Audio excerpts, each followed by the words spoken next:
സമ്മാനങ്ങളുടെയും ആഘോഷങ്ങളുടെയും ഈ മനോഹര കാലത്ത് നാം ഓരോരുത്തരും തേടുന്നത് ഒന്ന് മാത്രമാണ്: നന്മ.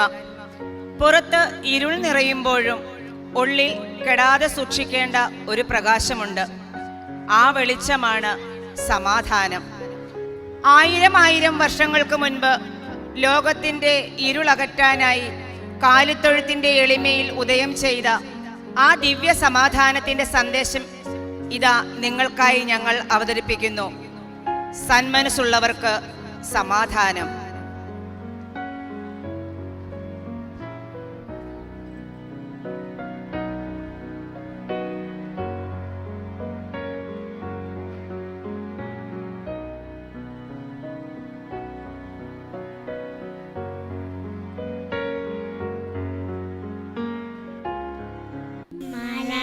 മാലാഖേ, ഒരു കഥ പറഞ്ഞു തരാമോ?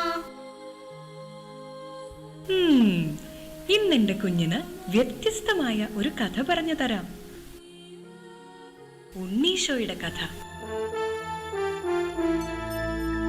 അഗസ്റ്റസ് സീസറിന്റെ ഭരണവർഷം ഹെറോദേസ് എന്ന രാജാവിന്റെ കാലത്താണ് യൂദയായിലെ ബെത്ലഹേമിൽ ഉണ്ണീശോ ജനിക്കുന്നത്. ഉണ്ണീശോയുടെ മമ്മയുടെ പേര് എന്താന്നറിയോ? മറിയം. അപ്പയുടെ പേരോ? ജോസഫ്. ജോസഫും മറിയവും തമ്മിലുള്ള വിവാഹം നിശ്ചയിച്ചിരിക്കുന്ന സമയം, അതായത് വിവാഹത്തിന് മുൻപ്, ഗബ്രിയേൽ മാലാഖ പ്രത്യക്ഷപ്പെട്ട് ഇങ്ങനെ പറഞ്ഞു: മറിയമേ, നീ ഗർഭം ധരിച്ച് ഒരു കുഞ്ഞിനെ പ്രസവിക്കും. ദൈവപുത്രനായ ആ കുഞ്ഞിന് ഈശോ എന്ന് പേരിടണം.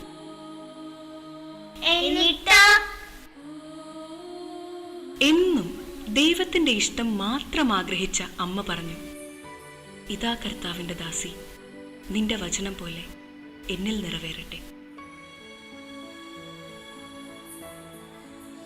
അങ്ങനെ ഏതാനും നാളുകൾക്ക് ശേഷം നസ്രത്തിൽ നിന്നും യൂദയായിലെ ബെത്ലഹേമിലേക്ക് അവർ ഒരു യാത്ര നടത്തി. അഗസ്റ്റസ് സീസറിന്റെ കൽപ്പന പ്രകാരം ജനസംഖ്യയിൽ പേര് ചേർക്കാൻ. ആ യാത്രയിൽ മാതാവിന് പ്രസവ സമയമായി. എന്തു ചെയ്യും? അവർ സത്രത്തിൽ സ്ഥലം അന്വേഷിച്ചു, കിട്ടിയില്ല. മറ്റു ഭവനങ്ങളിൽ അന്വേഷിച്ചു, കിട്ടിയില്ല. അവസാനം അവരൊരു പുൽത്തൊഴുത്തിലെത്തി. എന്നിട്ട്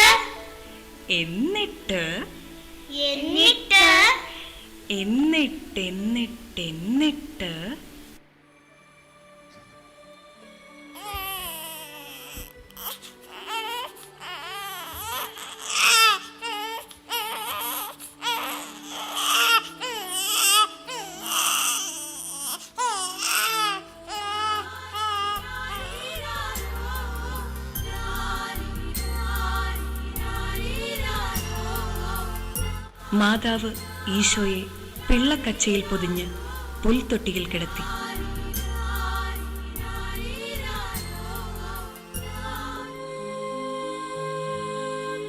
ആ പ്രദേശത്തെ വയലുകളിൽ ആടുകളെ രാത്രി കാത്തുകൊണ്ടിരുന്ന ഇടയന്മാരുണ്ടായിരുന്നു. സ്വർഗീയ സൈന്യത്തിന്റെ ഒരു വ്യൂഹം പ്രത്യക്ഷപ്പെട്ട് പറഞ്ഞു: സകല ജനത്തിനും വേണ്ടിയുള്ള സന്തോഷത്തിന്റെ സദ്വാർത്ത നിങ്ങളെ അറിയിക്കുന്നു. ദാവീദിന്റെ പട്ടണത്തിൽ നിങ്ങൾക്കായി ഒരു രക്ഷകൻ. സകല ജനത്തിനും വേണ്ടിയുള്ള സന്തോഷത്തിന്റെ സദ്വാർത്ത നിങ്ങളെ അറിയിക്കുന്നു. ദാവീദിന്റെ പട്ടണത്തിൽ നിങ്ങൾക്കായി ഒരു രക്ഷകൻ, കർത്താവായ ക്രിസ്തു ജനിച്ചിരിക്കുന്നു.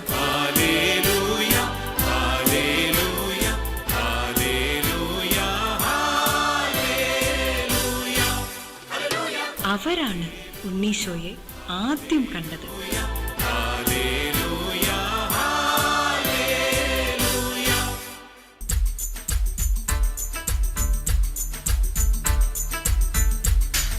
പൗരസ്ത്യ ദേശത്ത് നിന്നു വന്ന 3 രാജാക്കന്മാർ. അവരും ഉണ്ണിയെ തേടി ജെറുസലമിലെത്തി. കിഴക്ക് അവർ കണ്ട ആ നക്ഷത്രം, അത് അവർക്ക് മുന്നേ നീങ്ങിക്കൊണ്ടിരുന്നു. അത് ഉണ്ണി കിടക്കുന്ന സ്ഥലത്തിന്റെ മുകളിൽ വന്നു നിന്നു. അവർ കുമ്പിട്ട് ആരാധിക്കുകയും പൊന്ന്, മീറ, കുന്തിരിക്കം എന്നിവ കാഴ്ചയർപ്പിക്കുകയും ചെയ്തു. കുന്തിരിക്കം കാഴ്ച കൊണ്ടുവന്നു, മീറയും സ്വർണ്ണവും കൊണ്ടുവന്നു. Hallelujah, hallelujah, hallelujah, hallelujah. കുഞ്ഞെ, സന്മനസ്സുള്ളവരിലാണ് ഈശോ വരുന്നത്. നല്ല മനസ്സുണ്ടാവട്ടെ എന്റെ കുഞ്ഞിന്. എന്തെന്നാൽ സന്മനസ്സുള്ളവർക്കാണ് സമാധാനം. അത്യുന്നതങ്ങളിൽ ദൈവത്തിന് സ്തുതി, ഭൂമിയിൽ സന്മനസ്സുള്ളവർക്ക് സമാധാനം. ഭൂമിയെ തഴുകി കടന്നുപോയ ആ സമാധാന സന്ദേശം ആകാശത്തിലെ മാലാഖമാരുടെ ഹൃദയങ്ങളിൽ തീർത്തത് വെറുമൊരു നിശബ്ദത മാത്രമായിരുന്നില്ല. അത് അടക്കാനാവാത്ത ആനന്ദമായിരുന്നു. ഇതാ ആ ആനന്ദം, ആ സന്ദേശം ഭൂമിയിൽ എത്തിയതിലുള്ള സ്വർഗത്തിന്റെ അലകൾ നമുക്ക് കാണാം.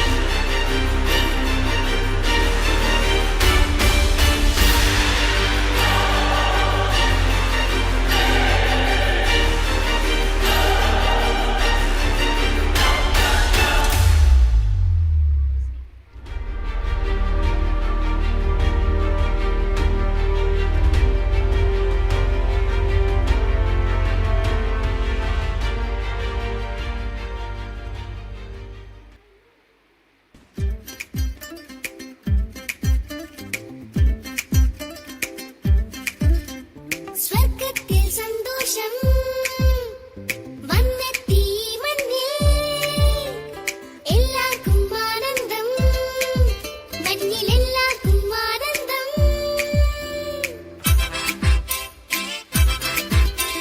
സ്വർഗത്തിൽ സന്തോഷം വന്നെത്തി മണ്ണിൽ, എല്ലാവർക്കും ആനന്ദം, മണ്ണിൽ എല്ലാവർക്കും ആനന്ദം.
മനോഹരം. മാലാഖമാരുടെ ആനന്ദം കണ്ടില്ലേ? ഈ ദിവ്യ ആനന്ദത്തെ ലോകത്തിലെ ഏറ്റവും വലിയ ക്രിസ്മസ് ആഘോഷമാക്കി മാറ്റണ്ടേ? ഇതാ, ഭക്തിയും ആഘോഷവും ഒരുമിക്കുമ്പോൾ ഉണ്ടാകുന്ന ആ മാജിക്. ജിംഗിൾ ബെൽസിന്റെ താളത്തിൽ ക്രിസ്മസ് ആശംസകളുമായി ഞങ്ങളുടെ കൂട്ടുകാർ വേദിയിൽ.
സന്തോഷത്തിൻ്റെ ആർപ്പുവിളികൾ നിലയ്ക്കുന്നില്ല.